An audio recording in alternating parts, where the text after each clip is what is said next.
Cattinson is a singer, writer, biology student, and social media personality.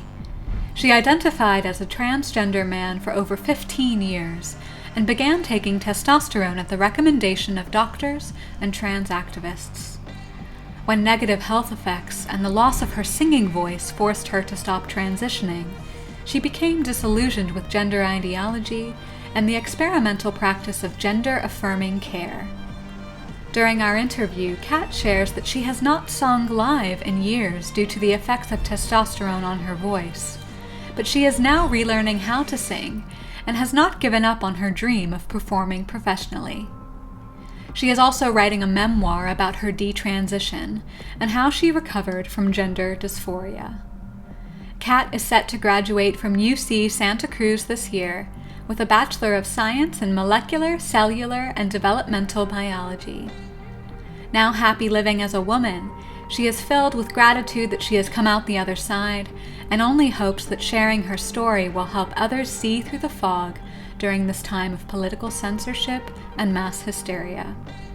With part 1 of our conversation, I'm Sienna Mayheath, and this is Leaving the Left for Liberty. So, happy belated birthday again. Oh, thank you so much. It was a pretty chill day. I just hung out with some family and friends, and that was nice. Did a little dancing last night for the first time in a while. So that was good.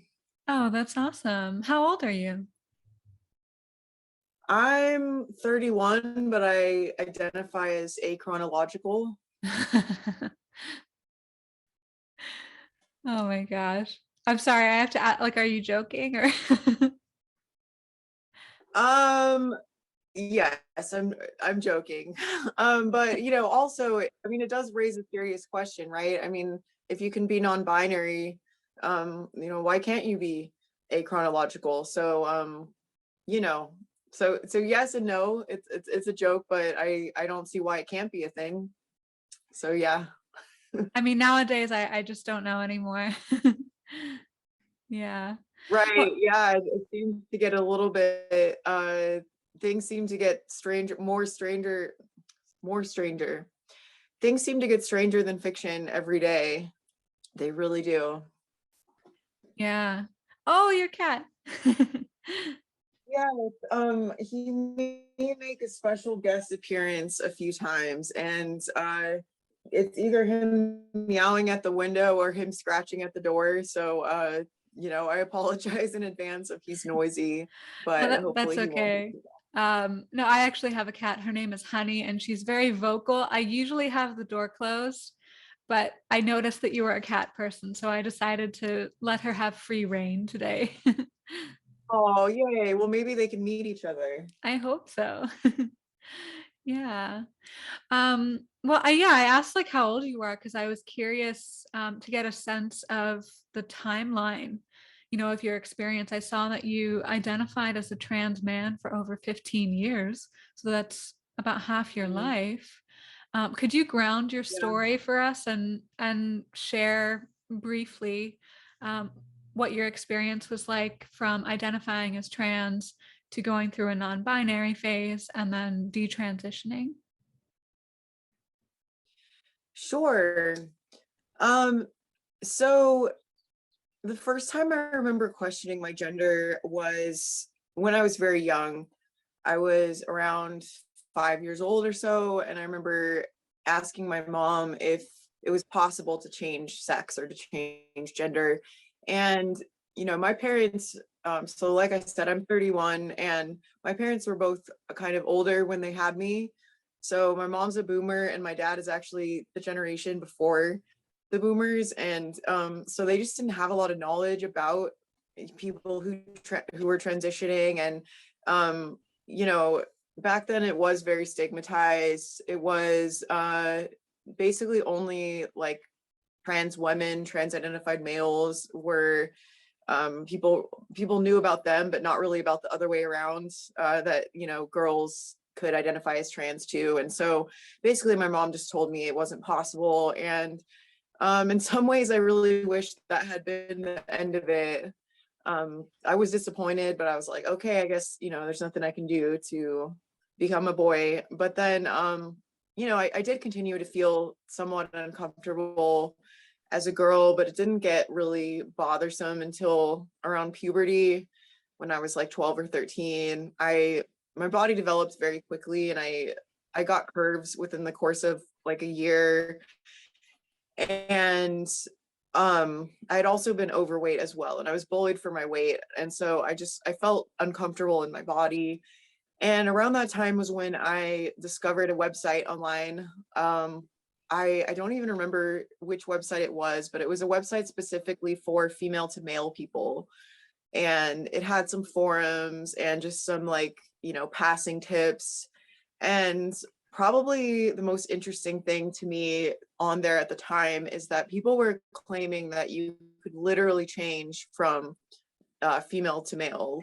Like they were claiming that, I used to have female genitalia and now I have male genitalia. And so, in my 13-year-old brain, that really latched on, and I believed that. And I started thinking about it like, okay, like I think this is what I want to do when I'm older. But I also knew it was a lot of surgery, and so that was a little scary for me. And then also I knew that the testosterone would change my singing voice. And music and performing had been a huge part of my life, like my whole life. So I wasn't like, I was dysphoric about my speaking voice because it was actually quite high before I transitioned. I didn't think it was high, but listening back, I'm like, oh my gosh.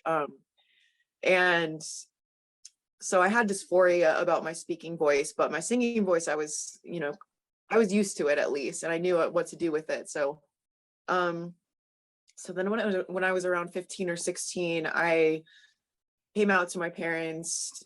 I told them trans is a thing. There are like real people who are born female that are transitioning to male, and this is who I am. This is what I want to do. And initially my mom was sort of more supportive, but then my dad wasn't supportive, and he kind of convinced her to not allow it. And I think they were worried about me. I think they were concerned because I had some other mental health issues. Oh, I could see the kitty there in the corner.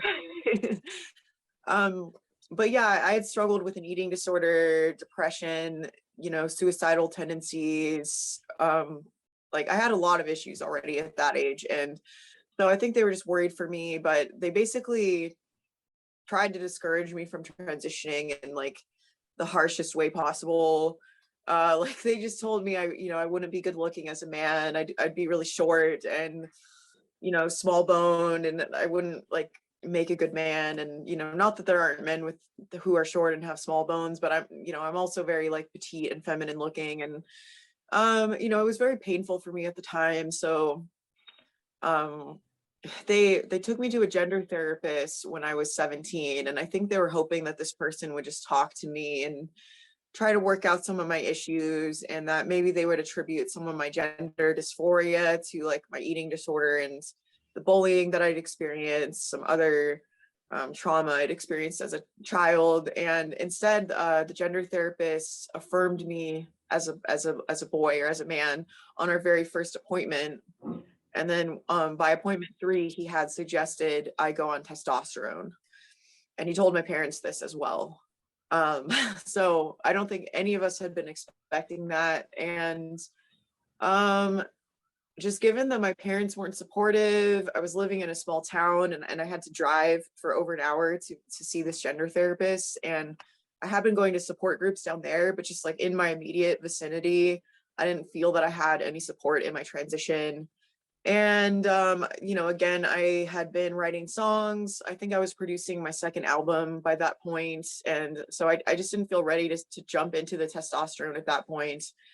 So then I kind of so when I was 18, I started college, and I didn't really want to go to college. I wanted to just do my music, but again, my parents they thought it was what was best for me.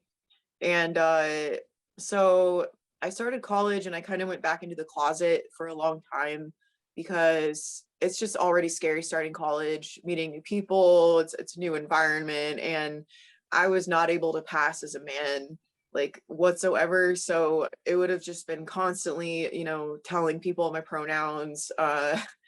It was just a bunch of steps I wasn't ready for. So I kind of went back into the closet, and, you know, I still believed I was a man on the inside, and but I didn't really outwardly tell anybody.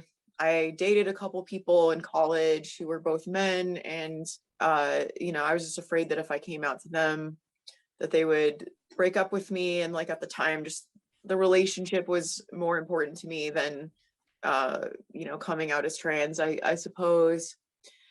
Um, you know, but my dysphoria was still pretty bad, so I got into like drugs and alcohol. And I ended up, you know, still kind of struggling with mental health, struggling with my eating disorder on top of that. And so ended up dropping out of college. I dated a man for a while, and, you know, worked some kind of like just random jobs. I worked for a biotech company doing sales for them. I did, you know, I worked at a pet store and a gas station, and just like random stuff. And then I finally was like, okay, my gender dysphoria is getting really bad. I'm, you know, I'm struggling to function in my life. And so at that point I did come out to my partner, and he broke up with me a couple months later, because he, you know, he said I'm not gay. But you know, we had a lot of other issues as well. It wasn't like the only thing, but it was a major factor. And so after that relationship ended, I was 28 at this point, and I was like, you know what, I've tried being a woman for, you know, 15 years, and I'm so unhappy. I don't know what else to do. And of course, the narrative from trans activists is that basically, if you have gender dysphoria, you're doomed to have it forever, and the only thing that will help you is transitioning. And and it's the only way to prevent suicide. If you don't transition, you have this extremely high rate of committing suicide. And given that I'd already had, you know, attempts in the past, I was like, okay, well, I feel like this is my only choice. I'm just going to have to do this. And so came out to my whole online community at 28. I came out to family and friends. And then about 6 months later, I started testosterone. And, you know, I don't need to get into all the details right now, but you know, I had some health side effects from the testosterone. My singing voice was affected pretty quickly, and affected in like a very negative way. It wasn't just that it got deeper, it was that I had to stop singing altogether for a while and stop performing. I still haven't performed in front of a live audience since stopping testosterone because of, you know, the detrimental changes. But you know, for me, for some people, it takes years for them to have side effects. And, you know, but for me, at the time it sucked, but now I'm grateful that it happened so quickly, because I ended up ultimately realizing it was the wrong path for me, and accepting myself as a woman. And, you know, now I'm actually happier than I have been in a long time. And I very rarely struggle with gender dysphoria anymore, just due to like kind of a wake up call, and sort of letting go of some harmful ideologies and beliefs that I had about myself and my gender identity and all of that. Hmm. So I hope that covers everything. Yeah, thank you. It's interesting to hear you talk about your youth, because we're pretty much the same age. And like I'm thinking about the time period. So it was like early 2000s, right? When you had gone to the gender Mhm. therapist, and we're getting ready to go to college then. And back then, like when I was in college, I was in music and writing, and I remember homosexuality and, being gay, lesbian, bi was very normalized and in a way cool. Transgenderism was not as popular. I mean, it was accepted in the circles that I ran in, but it was not as popular and discussed as widely as it is now.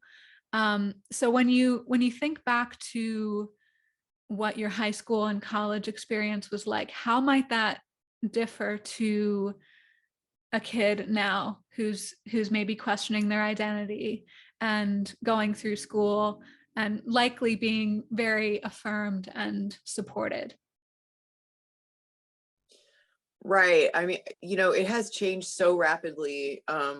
Like, it's been basically a little over 10 years, I guess, since then. Well, more like 12 years, but um I feel like it was kind of just starting then, like this ideology was just starting to bloom because I think in the past the narrative was transgenderism is very rare and people who are trans generally transition to fit into society, to integrate into society more, and they basically just want to live their lives and pass as the opposite sex because you know um for whatever reason that lifestyle um makes them happier and feel more comfortable in their bodies, and I feel like that was really the narrative when I was first learning about transgenderism.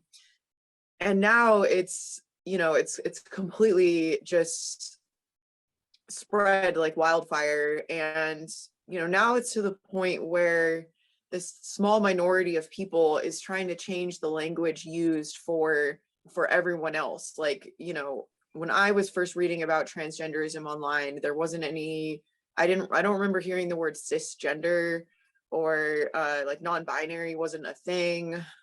There was something called genderqueer that I read about later, which is essentially non-binary, but just yeah, there's all these terms that just didn't even exist back then. And so now it's like, we've got the language for like trans identified people themselves, but then they're trying to label, well, not all trans people by any means, but some very loud voices, trans activists within the community are really speaking for people who are not trans identified and trying to basically construct the narrative about all of society based on like this small minority group. And I think that's really dangerous for young impressionable people, young yeah, impressionable, sorry. I had a late night last night for my birthday, so my brain's like maybe 65% capacity, but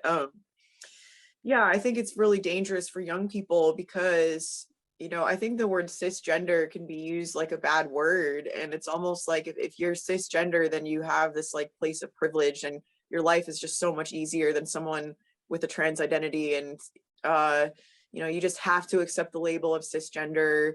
You have to accept like all of this language, or you're not a good ally, you're not one of the good ones in the group. And I think it really does kind of pressure kids to start questioning their identity earlier. I think in the past it was sort of like only people who already internally questioned their gender identity would pursue transitioning, but now it's like kids are being taught about it from activists online. In some cases they're learning about it in schools. And so I think kids that probably would have not really questioned their gender, they would have just been tomboys or feminine boys. A lot of them may have just grown up to be gay adults, and then instead they are learning that they could be in the wrong body. And I think that's an extremely dangerous narrative, since it can lead kids down this path of medicalization. Yes, and I'm curious, when you talk about your parents and the gender therapist, there's a big contrast there because your parents, particularly your dad, was not affirming, and then they take you to this gender therapist who was very affirming, what we now call gender affirming care. And I know you have your gripes with that, which we can talk about. But like reflecting on your youth, like as a teenager, what was it like to experience that contrast of your parents not being very supportive and yet having this gender therapist who was in a way a complete stranger to you be so supportive? That was it a he or she? He was a he. Well, he affirmed you as a male the first time he met you. Like what was it like navigating that contrast at home versus with him? It was a strange time for sure. Um you would think that, one thing I think that's happening now that's dangerous is that, when kids' parents don't affirm their identity, it's like they will immediately jump to the adults who will. So whether it's the school, whether it's, the gender therapists, doctors, whatever, it's like they don't want to listen to their parents. They want to listen to the people who are affirming. And I think for me, I think if I had been in this environment of like, trans is just everywhere online, you can be trans at school, just if it was more in the public sphere back then like it was today, I think I probably would have just started the testosterone, just listened to what the gender therapist said uncritically. But I think what was concerning to me at the time was that I guess I didn't really trust either of them. Like I didn't feel that my parents were right, because I definitely, obviously thought my own identity was valid. But also I did feel like the gender therapist just, didn't really know me and wasn't really listening to what I was saying, because I had been hospitalized for like anorexia and bulimia, and I just, I had a host of like other issues that I did bring up to him, and he just seemed to dismiss them very quickly, just chalk it all up to gender dysphoria. And it just didn't feel very personalized. It felt almost like he was reading from a script or just going through a bulleted list of like, this is how I should respond to someone with gender dysphoria. And I felt like I was being seen as trans before I was being seen as just a multifaceted human being. And also, this individual, I think he might be in it for the money. I don't know. That's just the impression that I got from this person. Uh, so it was hard. It was hard hearing, what he was saying, and then going home to my parents and just having it be like night and day. It was a really hard time. They were very worried about me, and it was just a difficult position to be in. Mm. Did they use the pronouns that you preferred at the time, or any names that you were suggesting? No, they did not. My dad basically said, you're my daughter. I will never see you as a man.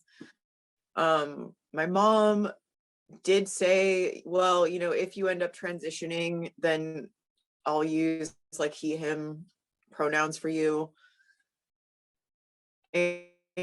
And she did use the pronoun, like, well, correct pronouns for, other people that I'd met in like support groups. So she wasn't like completely opposed to the idea, but, I just think they were worried about me transitioning given my history. So they didn't want to do anything to like encourage my trans identity. And, looking back, it's like I have mixed feelings about it, because I do feel like them refusing to affirm me at, for a period, it pushed me further away from them.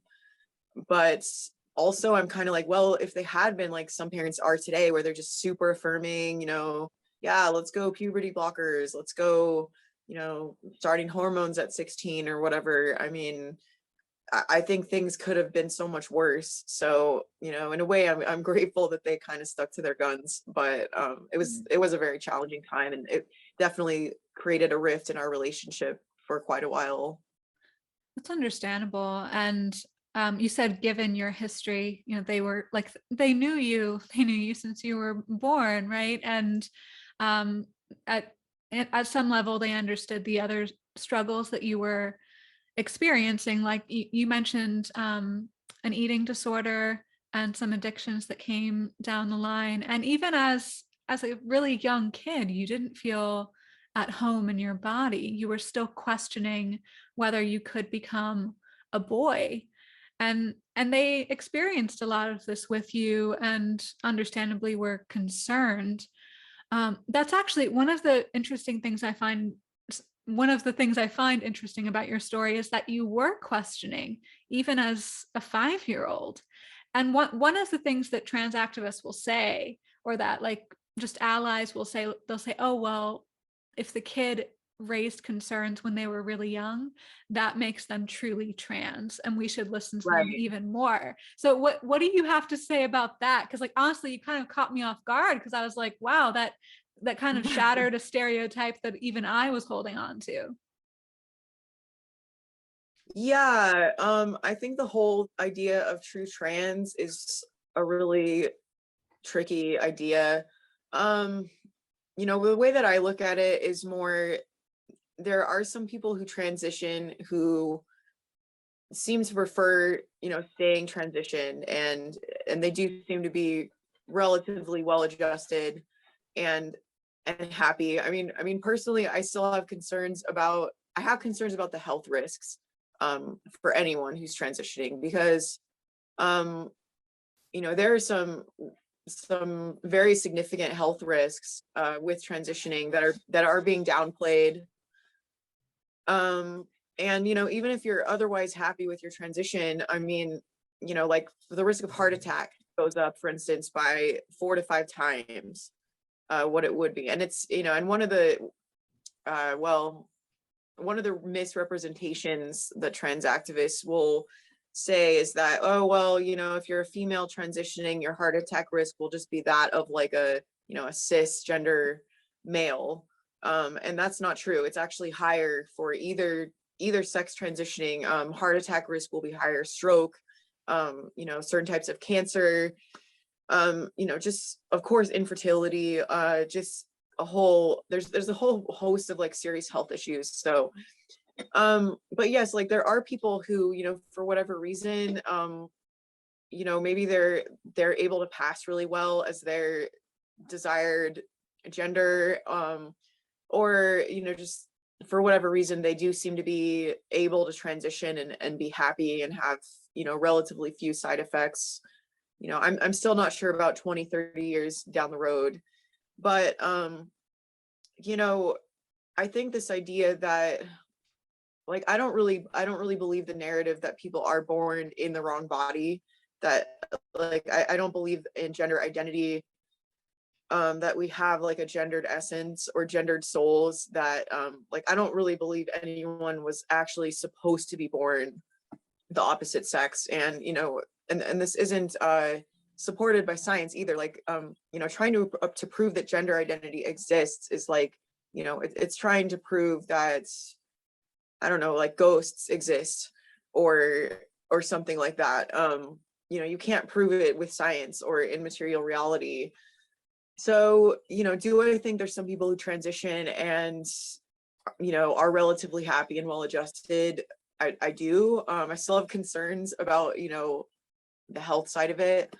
But then I think that there are a lot of kids getting caught up in it, because every kid who's questioning their gender is going to think they're one of the real ones. They're going to think, well, I'm a true trans.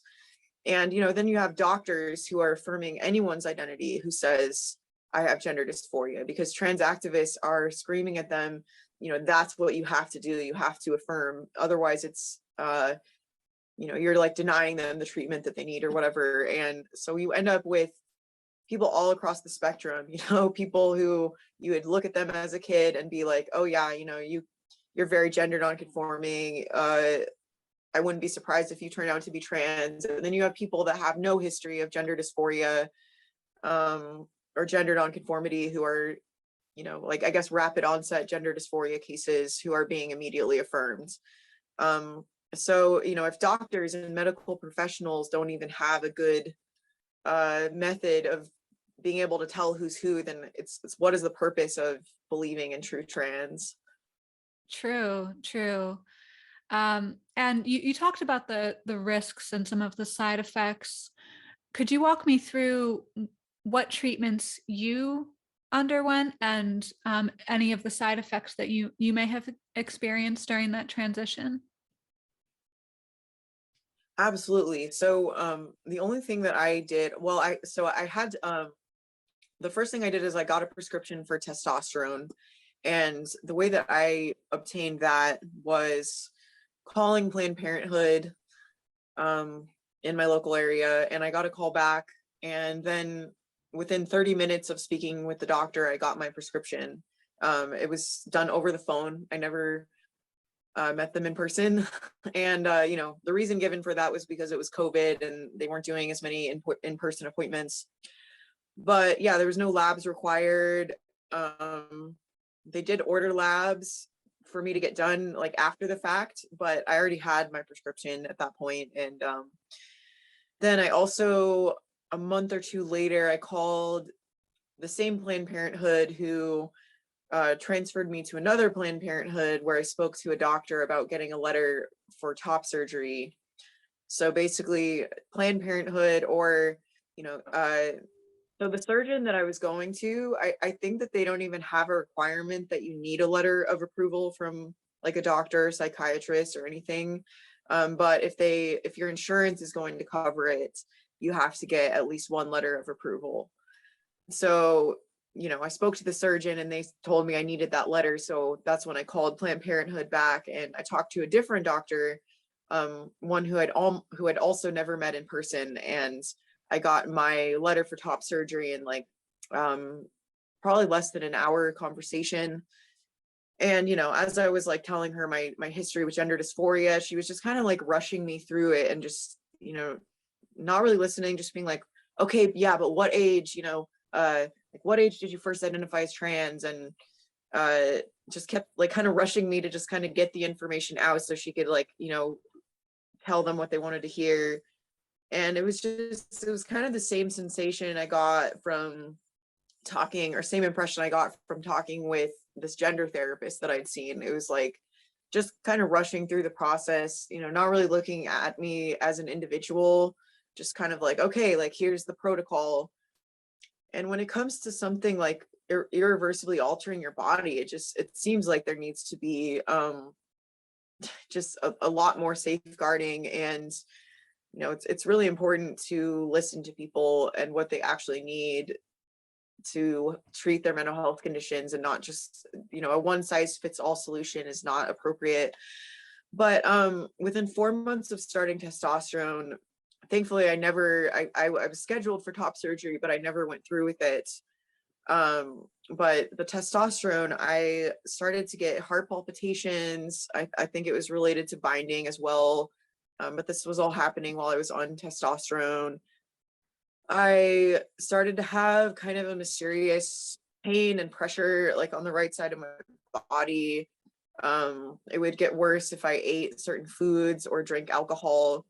And I sort of just had this low grade feeling of nausea and upset stomach, just basically all the time. And then, you know, this was more of like a cosmetic thing, I guess you would say, but I mean, it is a sign that your body's in distress. But after I do my testosterone shot, within a few days, I would get this like swelling, like just my body would fill up with fluid. It was just this edema. And so my face just looked extremely bloated. And I gained about 20 pounds really quickly. I was only on testosterone for about 4 months altogether, which isn't very long. But I gained about 20 pounds during that time. And, you know, it's like some of it was muscle, but some of it was body fat as well. And I usually eat very healthy, and that didn't matter. I was just still gaining weight. And for someone who had struggled with an eating disorder in the past, like that was very difficult for me to be like eating, you know, healthy and not eating that much food and then just gaining weight anyway. And then, you know, probably the worst thing, because even with all of those side effects, I was so gung-ho on transitioning and, you know, just thinking I would be so much happier living as a man. And so I still wasn't ready to quit. But when I lost my singing voice and it became painful to speak or sing, that was really the last straw for me. I was like, what have I done? You know, I kind of realized that, you know, my music and my creativity was like, it was just so much more important than my gender. And I had let go of like this beautiful gift that, you know, had been bestowed on me by the universe. And that just, it was so painful because I didn't know if I'd ever get my voice back.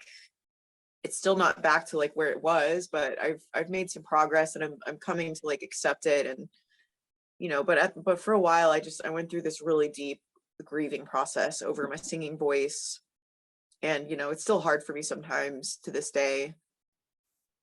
It sounds like you felt like you were discarding your gift and trading it in for something else. I noticed on one of your videos you brought up the Little Mermaid, because it kind of was like that. You were giving up your voice for something that you thought you really wanted, and that at the time was really precious to you, to feel comfortable in your body.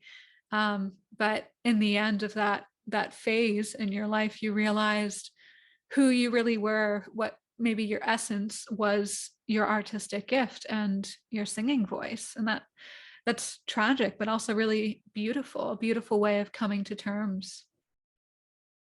Thank you. Yeah, actually, I feel some gratitude now that that was what kind of made me pause and backtrack, because I'm very glad that I caught it when I did and had these realizations when I did, because, I hear of so many people that, they're not only grieving their voice, but they're grieving like the surgeries that they've had. They're infertile, they can never have children. And it took them going through their whole transition to realize that they did want biological children. And just, once you cut off body parts, it's like, there's surgeries that can, they'll say, oh, well, you can just go reverse it. Like if you get a double mastectomy, like you can go get breast implants, but it's not the same thing as having like your natural body like intact. And once you realize you regret something like that, I just, it could have been so much worse. And just my heart goes out to people who have gone that far and then regret.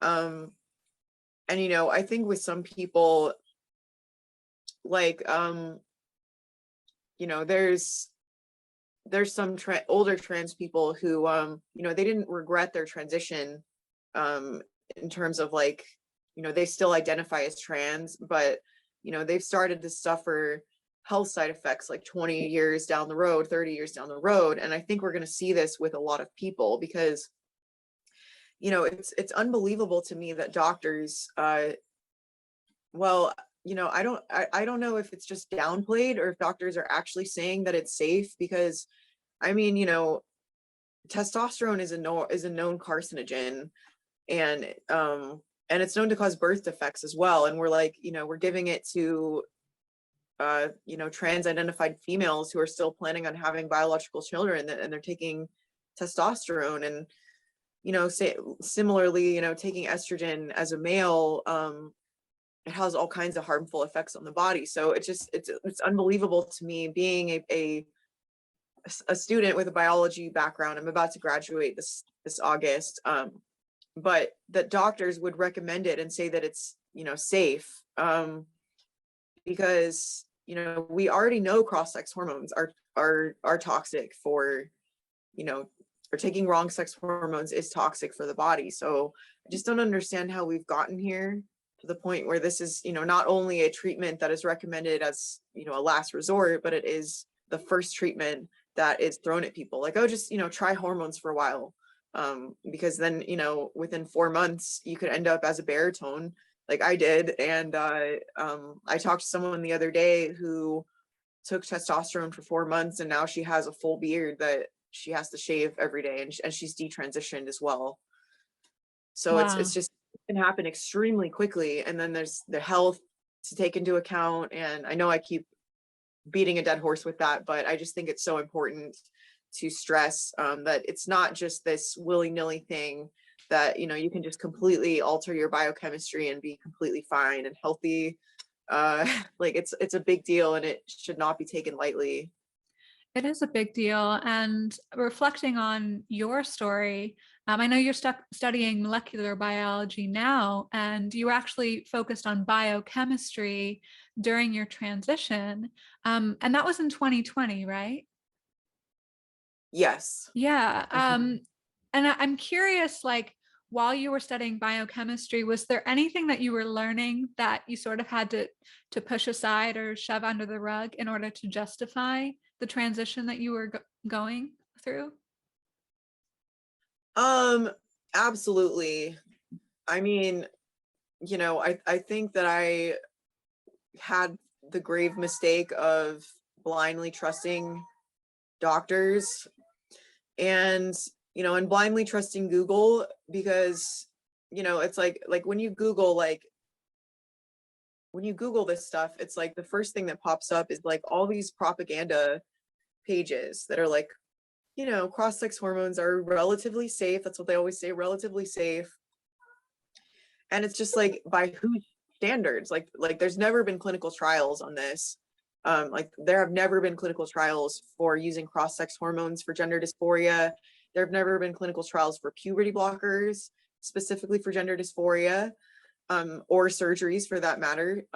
There's never been any controlled studies whatsoever. So you know, even pharmaceutical drugs that are FDA approved and have been through clinical trials, some of those still get pulled off the market later, right? Because, you know, they did meet a certain safety standard at the time, but then once they were given on a large scale, you know, it was realized, you know, there's other problematic effects. But these cross-sex hormones, it's even worse because, you know, there's not even a basic level of quality control or safety control. And, you know, so I think that, you know, particularly when I was taking biochemistry, and we were learning about some drugs that had been pulled off the market, and, you know, how like receptors work, and like how drugs have a threshold for like toxicity and things like that, and how that works. When I was learning about all of that, you know, I think all of that must have come to mind at some point, that, you know, this has got to be true for these, you know, medicines related to transition as well. But, you know, I think I just believed what I wanted to believe, and I definitely had some cognitive dissonance. I just thought that it was my last resort. You know, I also, you know, had struggled with addiction to other drugs, and I knew those weren't good for me. You know, I recently took neuroscience, so now I know even more how they're not, you know, good for the brain. But, you know, I obviously knew they were bad for my body, but I was just in a lot of, I had mental health issues, and I was in a lot of emotional pain. And so I was just like, well, let's just try it. And then, you know, you read all this propaganda and just honestly fake studies that are, you know, they have sampling bias, they have huge rates of dropouts from the studies, like sometimes up to 60% of the participants will drop out of these trans studies. And then, and several of them, the conclusions have been redacted as well. There was one study that I think is still out there. It's still live in one of NPR's written articles that it talks about the efficacy of trans surgery, I think. And the conclusion was actually completely redacted, and yet it's still being used by certain publications as, you know, proof that transition is effective. Why do you think the conclusion was redacted? So some other professionals in the field basically, you know, they read through the methodology, and so I sometimes get these two studies confused, but basically they were making too strong of a claim about what the study actually said, because the problem with a lot of these trans studies is there's too many what's called confounding factors. So, you know, when a proper scientific study is controlled, so you're only testing one variable, you know, and these trans studies, like for instance, they'll compare like a surgical group and a non-surgical group, and they'll say like, okay, how is this group's mental health compared to this group's mental health, or, you know, suicide risk or something. And the problem is, like, since they don't have a control group, they could be comparing like, you know, 20-year-olds living in poverty who haven't had surgery to like 40-year-olds who are wealthy and able to pay for the surgeries themselves, and, you know, have a partner, versus like maybe the other group is single, and they don't control for any of these things. And then they just say something like, well, you know, statistically, you know, this group is 60% happier than this other group, or you know, 60% less likely to commit suicide, or something like that. And I wish I had brought the names of the authors of these studies with me, but you know, I could definitely find them for you after this. But yeah, so they're not comparing equivalent groups. the other thing is the high dropout rates. Like if you have a sample size of 100 people and 60 of them drop out and 40 of them say, yes, this treatment improved, my mental health or whatever, then, can you really say that it's a good study if, you don't even know what happened to over half of the of the participants? And even when it comes to scientific studies, even a 20% dropout rate is considered, that's kind of the threshold for what is considered like a high rate of bias or high risk of bias. Sorry. Okay. Yeah. I want to circle back later to more of like the science and the social issues. But I Sure. do have a couple more questions like about your experience. And because the 4 months of treatment was during 2020, like the beginning of COVID, I was thinking about maybe like the social isolation that you might have been experiencing, like many of us did. How were your relationships affected during that time? Um, I think that my relationships shifted a lot to online communities because, I wasn't going to trans support groups anymore. I did have um, a roommate who was a friend and roommate who was very, very supportive. And I would just kind of vent to her all the time. And she was like a trans ally. But I really gravitated towards TikTok, and I was connecting with a lot of people on there who were trans and non-binary, because there's just so many people on there who are. And I was initially made a TikTok account because I was trying to promote my music and kind of just connect with other musicians on there, and just share my music on social media. And that platform, it's really easy to grow on there because it was, especially in 2020, it was a newer and like up and coming platform, so it's just easier to reach a wider audience. And so, basically for a while, like most of my followers were trans or non-binary or, allies, and that was sort of the demographic that my content was reaching. And I feel like it's, TikTok in particular is so much of an echo chamber. uh like it's just, you can just go down like these rabbit holes of all the people you follow agree with you, and all the people following you agree with you. And of course there's people who will come along and leave hate comments or whatever. But I feel like that definitely made me more attached to my trans identity, and some of the more controversial sides of the ideology, because it's just like an echo chamber, and just like crazier and crazier ideas can become more prevalent within the community. And I definitely was more isolated, like most people were. But I got kind of like agoraphobic because I didn't pass as a man, but I felt like very attached to my identity and wanting to be seen as a man. um so yeah, I just didn't really leave the house that much. I didn't really go out and do much, even when I had the opportunity to do so. So it was a hard time. And you know having an identity online and being in real life are two completely different things. And I feel like I sort of forgot how to be a person for a couple of years there. Yeah, that's relatable. And also, like, because you were going through that transition, it was an even more pivotal time for you and maybe for your relationships too, and just how you were learning or relearning to interact with the world. In one of your other videos, you talked about transitioning in spirituality and what your conscience was telling you at the time, during those 4 months when you were on testosterone and really strongly identifying as a man. But you also said like there was something like a little voice in the back of your head that just, it was like you said it was like a kind but concerned parent. Like your higher self was just Hmm. like, something something isn't quite right about this. Could you tell me more about that little voice? Yeah, absolutely. Um, so yeah, prior to when I had sort of the realizations about my voice, I feel like that was the breaking point. But prior to that point, there was kind of this, higher self, guardian angel type of, it was more of a feeling than like literal words. But it was just kind of like, I was going by a different name then, but well, I'll just say it. I was going by Tony at that point, and so it was just kind of like, Tony, you were given a healthy body.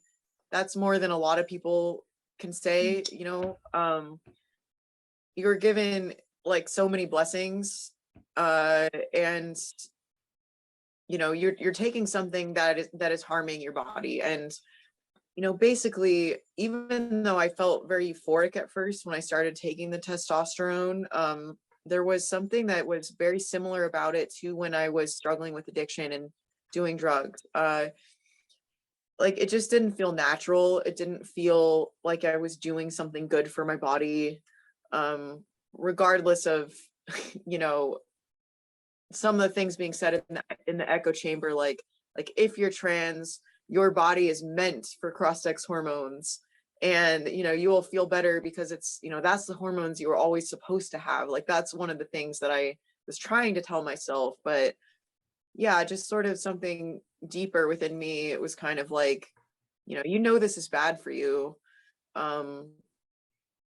And yeah, I guess it really took, I mean, I've always cared about my health, like, to some extent, but I guess the lie is that you're trading a mental health condition, or like, even if it's slightly bad for your physical health, it's like you're improving so much, with your mental health, that it's worth it. And so, sorry, I lost my train of thought, but yeah, it felt very similar to addiction in a way, and it just, it felt like another rabbit hole rather than like actually the answer to my issues.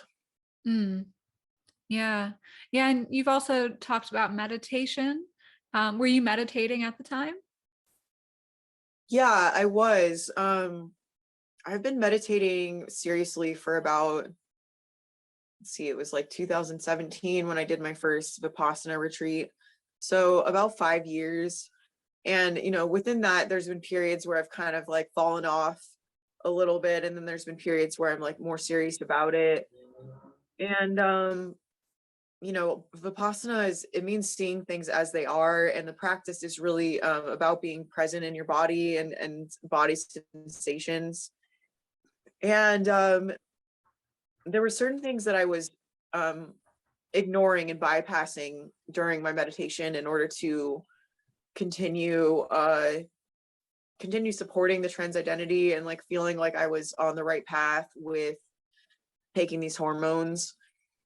And it's not like you consciously know that you're like bypassing it, but yeah, I think that kind of just intuitive, like I said, it wasn't like a literal voice like in English, but that intuitive feeling of, there's something wrong here. I eventually couldn't ignore that anymore. And that's when just some like really intense body sensation started coming out for me. And I started being like, okay, I can't ignore this anymore. I'm not on the right path. And, it took me a long time to really like forgive myself for even going as far as I did. Like, I definitely regretted taking testosterone for a long time, but, I feel like, there's been many things in my life that have sort of distracted me from my spiritual practice and distracted me from like my intuition, but it is really powerful. And I feel like in a way, like I did need to go through all of that to be where I'm at now. And I feel like now finally just a lot of opportunities are opening up for me. I'm grateful to be able to help other people who are struggling with similar issues. So, but yeah, absolutely the meditation and spiritual practice has been a huge part of my journey and recovery from this. That's great. I mean, one principle that comes up in meditation is sitting with the discomfort. I know you see my cat. Yeah, sitting with the discomfort, being present with it. And like that's the theme of discomfort comes up in gender dysphoria as well, like really just not feeling comfortable in your body. And that's a place where I feel like two realms of thought and belief don't really mesh. Like there's not much overlap or like much room for unity, so to speak, because like one realm of thought is saying sit with the discomfort, find peace with it, explore it. And then the other realm of thought, while I think there is exploration, there's still this like one track mind of pretty much transitioning and also developing policy that forces everyone else to to mold their lives around one's identity and like how what feels safe and right and free for that person, regardless of how anyone else might feel. Absolutely. I mean, part of the spiritual practice is, we can't control what's out there, but we can control what's in here, control our reactions to things and our inner peace. That is, that's central to many religions and different spiritual practices throughout the world. And, it's certainly central to Vipassana meditation, which is the technique that I've been practicing for years. And so yeah, it is really concerning because part of it was I didn't want my inner peace to be dictated by whether people referred to me by the right pronouns or, and it goes so much further than that, because a lot of people, trans activists they're not even okay with people being like, well, I don't necessarily believe I have a gender identity, but if someone else wants me to refer to them by certain pronouns, like I'll do it. They're not even satisfied by that. Like they have to force everyone to believe in gender identity and see it in the way that they see it. And, I think it's a very dangerous movement for that reason, both internally and externally, in that how it affects the world. Yeah. I mean, it's I've actually feel discomfort in agreeing with you, because like part of my belief system, and I think a lot of people would like to think that they wouldn't discriminate against someone because of their beliefs. But if your beliefs are, you're going to force your beliefs on me and on the society at large, it's kind of hard to coexist with that force. I notice there's a lot of discussion around like good and evil, especially like around religion and like, is this just pure evil? I find though a more helpful duality or spectrum to explore is force and freedom. And Mm. I almost feel sometimes like regardless of like the facts and the framework, like regardless of those disagreements, I think it comes down to a moral ethical disagreement of, I don't think any person has the right to force their way onto another person. Absolutely. I completely agree. I think it's whatever, religion or belief system someone has, I think, part of, I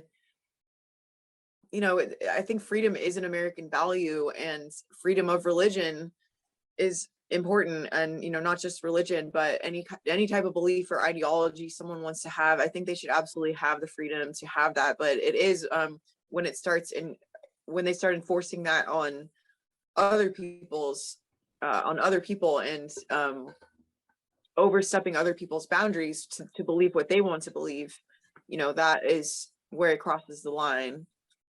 Yeah, and And that, like, go ahead. Yeah. oh, sorry. No, go ahead. Well, I do think that for me, believing in gender identity was something that kept me sick for longer. And I do think it was harmful for me to believe that. But, just me telling somebody that, like, I think people need to come to their own conclusions. And I think people, they may need to explore believing in gender identity. That might be the path for them. And so I think people by all means should have the right to believe in it. But people also need to understand that the whole world isn't going to be converted into a certain belief system. And if your happiness and comfort as a person is dependent on, the entire world enabling your beliefs, then it's not going to work out very well. Yeah, and something came to mind. I know there's a personal example from your life when you were detransitioning. You've spoken about an exchange you had with a friend who was then identifying as a trans woman, and she or they or he, I don't know, he was very forceful with you. It sounded like he was both triggered and upset and sad, but also like very aggressive and perhaps a stereotypical masculine way toward you as a woman. Um, could you tell me more about what happened there and how that was a shift for you in your thinking? Yeah, so there was a trans identified male. I try not to use the words trans man and trans woman. Sometimes I do, but I don't believe that identity is what makes someone a man or a woman. So I'm fine with that language, or if you want to use it or whatever, but I usually use the term trans identified male because it's just more concise, I guess, or more accurate rather. Yeah. But so this person had started hormones, and I noticed the shift in their mental stability within a couple weeks of starting it, really. And they just became a lot more reactive towards me, and sometimes it's weird because people have told me before that sometimes I can be loud. Like I do get passionate sometimes, and I can speak loudly, but it just became an issue for me and this person where they basically were telling me, like, that I needed to speak more quietly, and that I was like startling them and making them uncomfortable, and that I needed to like control my volume, is what they said to me. Control your volume, and like, you're triggering me. And it was really concerning. And then so after they said that, they like, I don't even know if it was real tears or not. Honestly, I'm not sure. That it just seemed very melodramatic to me, but they just kind of like just started emoting and like kind of crying but yelling at the same time at me, and it was just over something like really, really small. And but I had been noticing just the shift in like emotional stability, or emotional instability over the weeks that they had started that. And it's like, at that point I was still non-binary identified, and so I didn't want to tell them, like, I didn't want to say anything to them like, I've noticed a change in you since you've started taking these hormones. But nobody has any idea. Like I said, there's been no studies on how these hormones really affect someone, uh not only on a physical health level, but just on like a mental health level. And you know giving somebody estrogen and just completely messing with their natural biochemistry, like, um I mean, as women, it's like we've been we went through puberty as teenage girls, and we experienced the shift to like estrogen. But then when you've got a man who's an adult and has still a male level of strength, they do have probably a lot more testosterone in their system as well. um I don't want to stereotype and say that all males are aggressive, but there is kind of this physical intimidation aspect, that because men are larger and stronger than women. And that's not speaking poorly of women. It's just a biological fact that we have different you know physical makeup. And so yeah, it is kind of scary when you've got someone taking a drug that is clearly making them mentally unstable, and then you're in close proximity with this person. So I ended up feeling very uncomfortable with them around, and I had to basically start cutting them out of my life slowly, because it's like you don't want to cause any drama either. So yeah, and that happened with I had another friend who's biologically male that started estrogen, and I think for a brief period, maybe it was a placebo effect, I don't know, but they had been saying that they were feeling so much better and like they were so happy, but their suicidal tendencies and addiction and all of that just came back full force after starting estrogen, to the point where it was even worse than it was before. They went from being able to hold down a job to not being able to hold down a job, and just crying all the time, and it was really difficult to watch. And similarly, like when females take testosterone, I mean, who knows, like I definitely was more on edge, I guess. Like I was more prone to anger and frustration than like sadness, and because I'm normally like kind of a big crier, like I'm a very like emotive person, not so much in front of others, but like I cry during movies.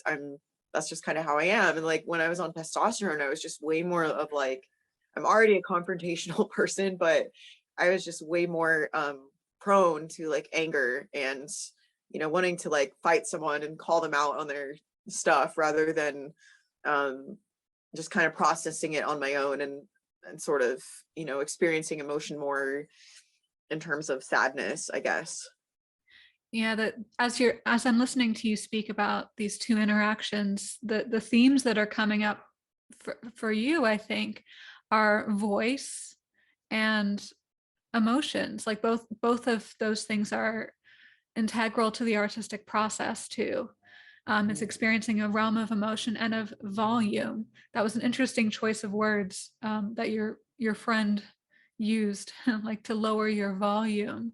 And so you were coming, sort of into your own personal power, remembering your voice, using your voice, and also maybe like it sounds like perhaps going off the testosterone helped you get in touch with that part of yourself that could cry, and even maybe wanted to cry, have a good cry, and feel that release. Were you able to is this a weird question, but like were you able to cry when you were on testosterone? I don't think I cried once the entire time I was on testosterone. And I even watched Avengers Endgame, and I didn't cry when Iron Man died, and like that was just weird for me, because I'm like, I always cry during the ends of movies. Like I cried during Lord of the Rings, like the end of that. I don't know. I don't remember if I cried during Star Wars, maybe not, but it was very weird for me, like not even being able to cry during movies. I don't know if I really wrote a lot of songs, come to think of it, during that time either, because a lot of my songwriting does rely on connecting to my emotions. And yeah, like definitely my thought patterns shifted, my interests shifted somewhat, and the way I interacted with people shifted. So when you're one person, and you've experienced like your own brain on testosterone, and then on estrogen, and progesterone, whatever, and you realize like, wow, I was the same person, but I was also a different person. Like there was definitely some noticeable differences in how I processed information from my environment and interacted with others. And so another part of this trans movement is basically saying that all of the differences between males and females are just superficial, and that we're exactly the same, and it's just it's just like Mr. Potato Head. You can take parts off and stick different parts on, and we're all exactly the same. And that is so incredibly false. And part of it is, I recently took really interesting class, evolutionary biology, and we learned about some of the differences, evolved differences between, you know, males and females, but then also just personal experience. Like I saw what I was like on testosterone and what I was like on estrogen, and you know, even in the same individual, there are different behaviors and different thought patterns. So, you know, there's absolutely huge differences in how those hormones affect the brain and how like men and women operate. And of course, there's a lot of overlap, and we're more similar than we are different. But we can't just ignore these differences because it's just ignoring a huge part of who we are as the human species. Yeah, I mean, one of those differences that's coming up in lots of public discourse is the fact that most men are physically stronger than most women. And again, that's not to talk down to women. I mean, we are women. So I'm just, you know, just stating that fact is even met with so much aggression, ironically, and like so much like dominance, which happens, you know, it's not that it happens between every man and every woman, but like in that first example you were talking about with your friend, the trans identified male, it was very obvious that like in the presence of someone who's on hormones and who's also, they have their personhood tied into this ideology, like that there's something about that mix that really produces this like will to dominate and like desire to have you turn down your volume, you know, like take push down your power so that they can feel powerful and they can feel like their triggers matter more than yours. And you know, reflecting on that experience, Absolutely. yeah, like I feel like that's also an example of how this ideology can negatively impact women's safety. Mm-hmm. Yeah, I think there's a lot of women who, and it does have to do, it does have its roots in feminism for sure. I think there's a lot of good things that have come from feminism, but you know, this idea that, you know, girl power to the point where, you know, we are equal to men in every way, including strength, like that's just not, it's just not accurate. And you know, not to say that women can't be strong, and women can be strong in many, many ways, you know, not just physical. But I think that there is this appeal to not believe, like, I mean, you know, we don't want to believe, it's not an easy pill to swallow that we are vulnerable as women. We are more vulnerable to male attackers as women and sexual violence. And that's just, and, you know, when you look at like sexual assault statistics and just, you know, violent crime in general, you know, the majority are committed by men. And it does have to do with physiology and biology. And you know, so things like sports teams and single sex spaces, those were things that feminists advocated for, because, you know, they're not to segregate.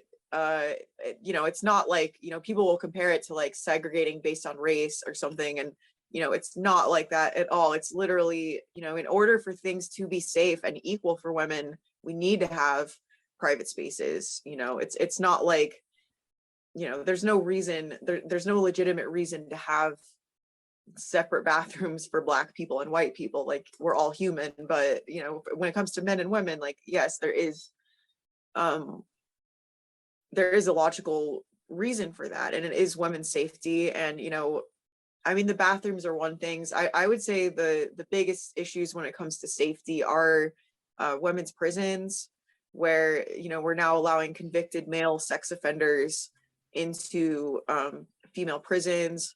And also, you know, any area where women are going to be fully undressed, you know, like locker rooms, things like that. And, you know, they'll try to say that it's not happening and that there is no threat to women. But then, of course, all of these stories are popping up and they're just being silenced. Like the Wee Spa incident was completely misconstrued in the way that leftist media outlets reported it. And it's just really sad, because what's happening is, you know, women's safety is being put in jeopardy. the wee spa incident was a breaking point for a lot of women, I think. That was actually when I broke. I mean, I wasn't completely silent, but I broke some of my silence over the wee spa incident. It's actually a little bit difficult for me to talk about, but would you describe like what happened and also what that meant for you? Mm-hmm. Yeah, absolutely. So just to backtrack a little bit just for a second. So for me, like the breaking point was me feeling physically unsafe and, feeling unsafe in close proximity to someone who is undergoing transition, and kind of starting to question, like, this person really isn't acting, I mean, acting like a woman is a subjective thing, but the physical intimidation and there's a particular type of testosterone fueled aggression and intimidation that was sort of happening, and so that was kind of what made me question the whole thing, like, well, why are trans women women? Why is anyone who says they're a woman just a woman? And that was kind of where it started for me. So then when I heard about the Wee Spot incident, I wasn't exactly surprised, because I think people can be unreliable narrators. And I think, the people that are the most vocal about, I'm not a threat, you have to let me into your space, you must let me in here, it's like there's something very dominant about that. It's not asking permission, it's demanding. And so I feel like I feel like probably the people who are the least dangerous, who are trans identified, or they're not going to be the people who are like demanding access into spaces where women are going to be fully undressed, or female prisons and things like that.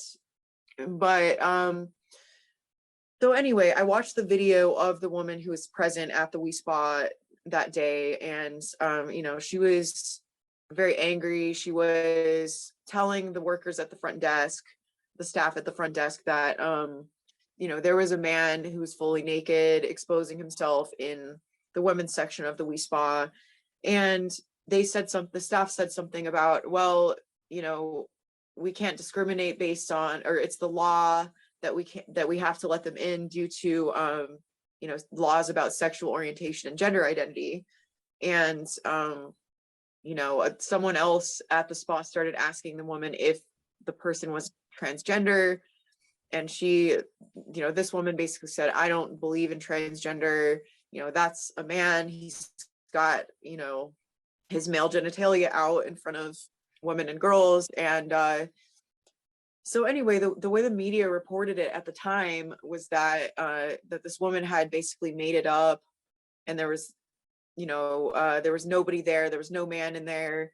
And then I think it was a couple months later, about 5 people submitted police reports about it, and there was an investigation, and it was determined that there was indeed a man in there. And as part of his defense, he was claiming a transgender identity.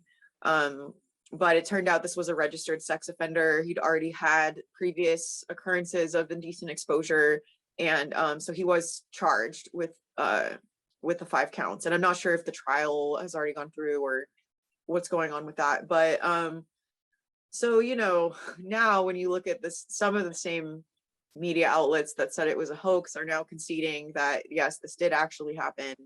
But leftist media is suspiciously quiet about that whole thing, and a lot of them still think it was fake. I recently got into a debate with someone who was basically calling me a liar, as the California senators also did when I talked about my detransition. So and I'm someone who was traditionally on the left, and my parents raised me very liberal. But when you see politicians lie to your face and just participate in spreading this false narrative, it really makes you lose some of your faith